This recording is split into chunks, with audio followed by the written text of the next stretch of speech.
This is a first-time client off of the waitlist who came in wanting to do hair roulette, and I was so excited.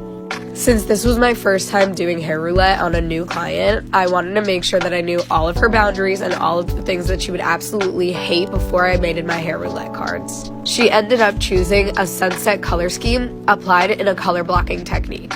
I lightened all of her hair starting away from the root and avoiding the ends where the hair is already pretty light. I blended the lightener up to the root so that she would have a really beautiful shadow root that we could enhance even more with the vivid color.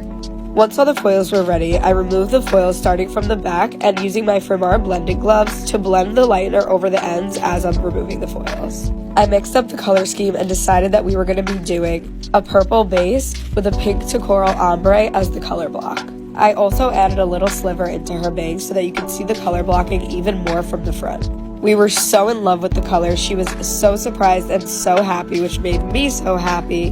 And this color just looked so beautiful on her and so amazing on her complexion. This was such a fun process.